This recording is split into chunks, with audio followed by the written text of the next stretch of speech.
talk about 5 subtle signs of ascension.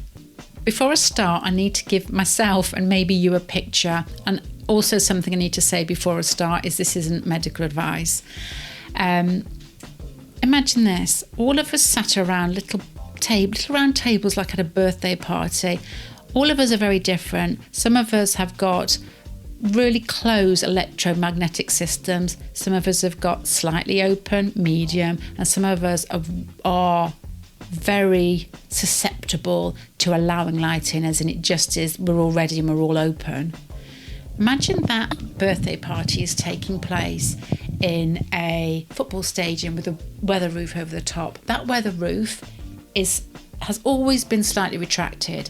So that electrical sun energy or Uranus or Saturn energy, whatever you want to call it, has always been able to come through. But those people that are very open are the people that have already gone through the symptoms. And it may feel like a very lonely process to them because there's just a few that have gone through it. Around about 2010, not 2012, which I think is always termed as a tipping point. I feel it was earlier. The roof was pulled back quite a lot, and I think a lot of people felt the changes. Felt the changes inside themselves. I'm going to start off with symptom number 1. And this is possibly the main symptom, and I think all the others are a bit like after effects in some way. I'm going to call it the salty chip syndrome. The reason that I say that is I feel that for your body to go through changes, a bit like the phoenix myth, which is basically a bird that's burnt on the altar of the sun and dies and is transformed, plutonic theme there. Your body likes to be stripped bare for this energy, and it could be part of the process, and it could make the process easier for this energy to be able to travel through it. So I find that people that are very low in minerals, or it's the same thing as meditating. You know, you like have a chicken meal and you try to meditate and nothing happens. But if you're empty or not eaten for a while, you can feel the energy rushing through you. It's the same thing. Your body needs to be stripped bare to allow the energy to come through. And what will happen is this transformation takes a huge toll on your adrenal or kidney energy. Again, that plutonic type energy. And as a result, it leaves you susceptible to lots of different illnesses because that's your basic battery. How you may experience this will be a feeling of being acidic. So Cokes and coffees are harder to get down without feeling really tired afterwards. A huge feeling of being drained, depending how strong your adrenals were in the first place. A feeling of breathlessness, which you can get during meditation anyway, when it happens in a smaller way. Heart palpitations are part and parcel of your adrenals flatlining in some way, depending how severe it is. It's going to leave you low in your minerals. So your heart is is low in potassium, and so it's like jumping and pumping, and you can feel this heaviness in your chest.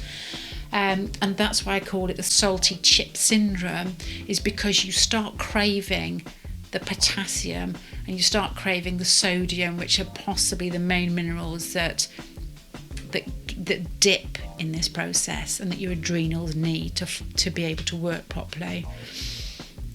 It just feels as if, and it's like your body is on fire, and it feels like it's almost burning out your basic battery, and depending on how strong your battery was to begin with is how you process everything that is to come afterwards. Some people just become extremely ill, some people just become tired and have slight symptoms. So, number 2, the next subtle ascension sign, there's 5 of them. One of them is a question at the end, so it's like 5.5. Number 2 is syphilis. It's not really. It's Epstein-Barr virus. When your battery is that low, you're basically, when your adrenals are shot, you're susceptible to anything and everything. But your body becomes acidic, and I think that virus is quite like acidic conditions. So an after effect of being drained is you get lots of people with viral conditions, especially Epstein-Barr. I'm not going to go into more detail. I'm not going to go into more detail on that this time, but maybe at a later stage. I have noticed children at this stage going to the doctors, normally very sensitive children, and all they're diagnosed with is a high white blood cell count. They're just fighting something off, basically because of step number 1 or symptom number 1. Symptom number 3 is the sweaty bed and stiff head syndrome. While your body is burning, that yang energy is trying its hardest to burn its way through you. What happens is that your heat is going to go up, and when you're supposed to be more relaxed and more yin rather than more yang is the night time. And you often find this when women go through menopause, that they get night sweats because they haven't got the yin to sort of soften the yang. But it's not just women that will go through this. I've known young men, I've spoken to young men about this, where they've had to at night they've gone through this. Well, they've had to at night open the window, and they've got symptoms of what I guess is like a buzzing feeling on the top of the head, and all it is that the energy is trying to get through the body and through up there, I suppose, the spinal column initially, and through the top of their head, and they're overheating. And with that comes the other part of the symptom, which is the stiff head. You will find that you can't sleep with big pillows. Again, your spine just wants to be straight. So if you've got a big pillow, the energy is not getting through freely. You will find you just end up a year and a half with the pillows on the floor and just sleeping without them. Symptom, that's really hard to say. Symptom number 4 is, I don't know what to call this. It's like bass drumming in your tail end. At night, or when you're meditating, you can often experience what is like a thumping, I'm thinking a June film here, at the bottom of your spine. And it's a pleasant feeling, and it's something quite sort of comforting about it. And I suppose you could associate this with out-of-body experiences, because your body's supposed to go through vibrations, but this is very much in the base of your spine and runs up. Going back to point number 1, I feel this is related to cortisol. And again, the bits that I don't want to go into because it will be too detailed and too long a video, is the cortisol is going to be part of it's going to burn out. It's your body thinking, right, this is dangerous, I've got to put this cortisol out there. And what it actually does, I think it fires it up a little bit, but a year down the line, 6 months down the line, 4 years down the line, you're going to find yourself depleted, and that cortisol has just exhausted itself. But I feel that is what is the drumming at the bottom of your spine and through your body that you'll experience when you're relaxed. Sometimes when you're falling asleep, before you go to sleep. Symptom number 5, I think, is possibly the most pleasant of the symptoms that I'm going to talk about today, and it's meaningful dreams.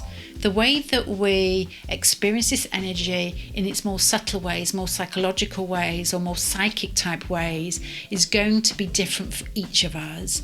But I feel that I'm going to mention this one because it's the most pleasant, less threatening way to introduce or to be introduced into changes. It's easier than some spectre standing at the end of your bed telling you what's happening. It's dreams that you have of things that haven't happened yet, people that you haven't met yet, conversations that you haven't had that then become reality, or insights. And I feel there's 2 reasons for this. One is that it allows you to know, not think, that time is very slippery. And the other thing is that it introduces you to the beauty of metaphor. And when we're all dead and gone, we're not going to sit here discussing things in 5-10 minute videos, still talking.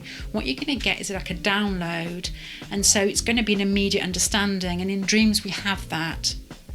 So it's like being introduced into a different language, or to a different language. The final one is a symptom I can't quite explain. So I'm going to put this out there. I don't think this is subtle, really. Well, it is subtle because there's no pain with it, but it's something I don't understand, and I'm wondering whether anybody else has experienced this. Wait for it sounds really dramatic. Exploding head syndrome. What's that about? I feel it's negative.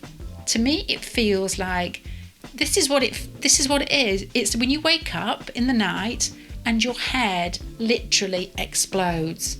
It's like dynamite going off in your head, and it's enough to wake up, and it's incredibly loud. Voices is another one of your dreams as well that I forgot to mention. But going back to that one, this is what my non-sciencey mind would say. It's everything. It's part of your brain dying because of what I guess is number one, the depletion. And things in your head, your brain not being fed. As I said, I don't know, I can't explain it. If anybody's got a medical background and they're still with me without thinking what on earth, please explain that to me. It doesn't feel positive, but I'm wondering on that one. So I'm going to leave that there. I hope that helps in some way. I feel that if you're going through any of these symptoms, be kind to yourself. It's your body trying to be something better. And I feel that it's just going to happen to all of us at some stage. And hopefully it will be easy for you to deal with. And I suppose the overall message in this is you don't have to load yourself with all these minerals, and don't take anything that's not natural if you can help it, because life and these experiences are natural, and it needs you to be natural, to take in foods that are natural, not false vitamins and GMO foods and all this. Lot says me who's going to eat pizza, but there is something in that. Strike a middle ground with everything and look after yourself and eat as best as you can. I'm going to love you and leave you. Bye.